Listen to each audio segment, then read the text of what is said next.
দেখা গেল যে তার কবরের মধ্যে ওই আলেমের লাশ নাই। ইতিহাসের বিভিন্ন বইয়ে একটা ঘটনা আসছে, তার মধ্যে একজন মাওলানা ছিলেন, মাওলানা আলেম ছিলেন। তিনি মারা গেলেন, তাকে দাফন করা হয়। দাফন করার কিছুদিন পরে দেখা যায় কোনো কারণে তার কবরটা খুঁড়তে হয়েছে। দেখা গেল যে তার কবরের মধ্যে ওই আলেমের লাশ নাই। নাউজুবিল্লাহ বলেন। আলেমকে কিছুদিন আগে দাফন করা হয়েছে, কিন্তু এখন তার কবরে লাশ নাই। বড় আশ্চর্যের বিষয়। বরং ওই কবরের মধ্যে একটা মহিলা, একটা মেয়ের লাশ। আশ্চর্য ঘটনা, মানুষ আশ্চর্য হয়ে গেল। কয়েকদিন আগে একজন মাওলানা সাহেবকে এখানে আমরা দাফন করলাম, এই কবরের মধ্যে মাওলানা সাহেবের লাশ নাই, কিন্তু সেখানে একটা তরুণীর লাশ, একটা মেয়ের লাশ। কেন এটা হলো?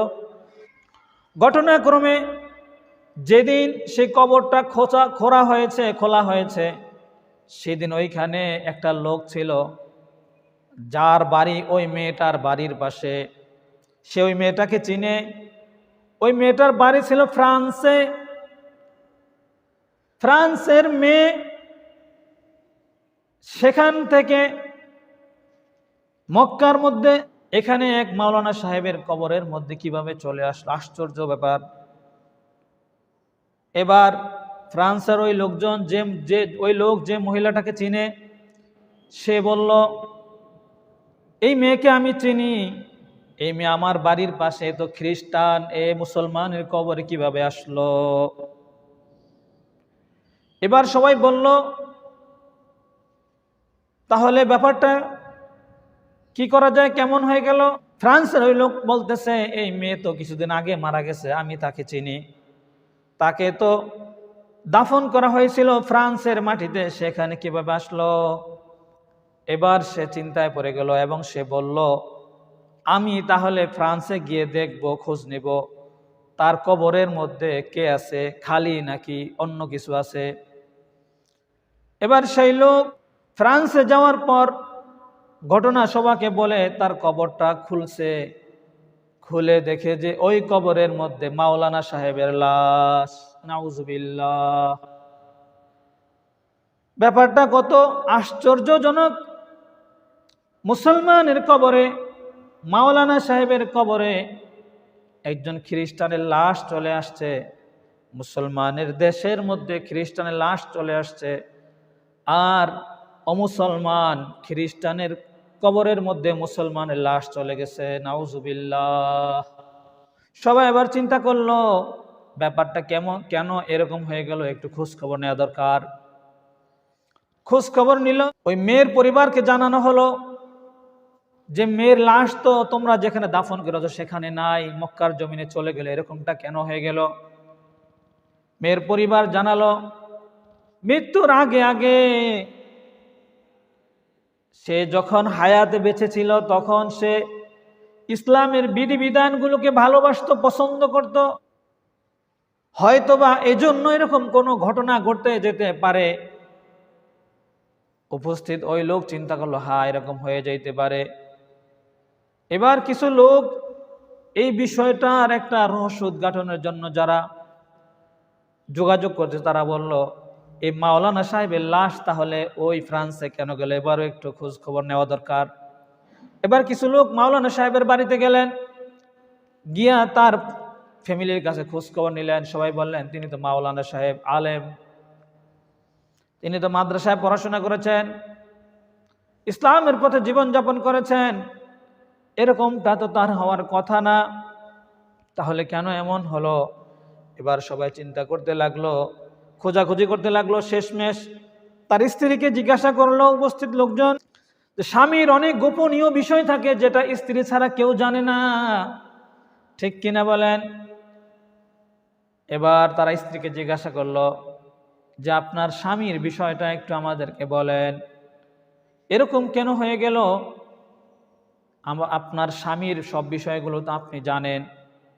এবার স্ত্রীর জবাব দিল, আমি তো তার সব বিষয়গুলোই ভালো দেখেছি, কিন্তু হতে পারে একটা বিষয় নিয়ে ব্যাপারটা এরকম হয়ে গেছে। সে বিষয়টা হচ্ছে, যখনই আমাদের গোসল ফরজ হতো তখন আমার স্বামী বলতো খ্রিস্টান ধর্মের নিয়মটা অনেক সুন্দর, নাউজুবিল্লাহ, যে গোসল ফরজ হওয়ার পর তাদের স্ত্রী সহবাস করার পরে, স্ত্রীর সাথে থাকার পরে তাদের ধর্মে গোসল করা ফরজ না। এই যে খ্রিস্টানদের একটা নিয়ম তার কাছে পছন্দ, হয়তো বা এটার কারণে হয়ে যেতে পারে। উপস্থিত লোকজন বললেন, হ্যাঁ, বিষয়টা এরকমই হইতে পারে। কারণ আল্লাহ তাআলা তো বলে দিয়েছেন, ইন্না দীনা ইনদাল্লাহিল ইসলাম, আল্লাহ তাআলার কাছে একমাত্র মনোনীত ধর্ম ইসলাম। যে ব্যক্তি মুসলমান হবে সে কিন্তু অন্য ধর্মের রীতিনীতিকে পছন্দ করতে পারবে না, ঠিক কিনা বলেন? তাহলে এই ঘটনা থেকে আমরা জানলাম ওই মাওলানা সাহেব তিনি খ্রিস্টান রীতিনীতি পছন্দ করার কারণে মৃত্যুর পর তার লাশ ফ্রান্সের তরুণী খ্রিস্টানের কবরে চলে গিয়েছে। খ্রিস্টান মেয়ে ইসলাম ধর্মের রীতিনীতি পছন্দ করার কারণে তার লাশ মৃত্যুর পরে মুসলমানের কবরে চলে এসেছে। আল্লাহু আকবার। বাবাজিরা আমার, আল্লাহ তাআলা মাঝে মাঝে এসব ঘটনা দেখান যেন আমরা সংশোধন হয়ে যাই, আমাদের মধ্যে যেন এই বদামলগুলো থাকলে যেন আমরা ছেড়ে দেই। পূজার সময় মুসলমান হিন্দুদের পূজায় যায়, সে একই ঘটনা, যাওয়া যাবে না। হিন্দুদের কোনো রীতিনীতি, অমুসলিমদের কোনো রীতিনীতিকে পছন্দ করা যাবে না। ইসলাম যখন আমরা এনেছি, ইসলাম যখন আমরা মেনেছি, আমরা যখন ঈমান এনেছি, আল্লাহ এবং রাসূলকে মেনে নিয়েছি, তখন আমাদের জন্য করণীয় হচ্ছে আল্লাহ এবং রাসূলের প্রত্যেকটা বিধান খুশি খুশি মনে সন্তুষ্ট চিত্তে মেনে নেওয়া, ঠিক কিনা বলে? কোনো অন্য ধর্মের বিধান আমাদের পছন্দ করা যাবে না। যদি এরকমটা হয় তাহলে কিন্তু আল্লাহ তাআলা অসন্তুষ্ট হবেন, আর ফলশ্রুতিতে আমার জন্য জাহান্নামের ফয়সালা হয়ে যেতে পারে, নাউজুবিল্লাহ। এজন্য মুসলমান সতর্ক থাকা, সজাগ হওয়া।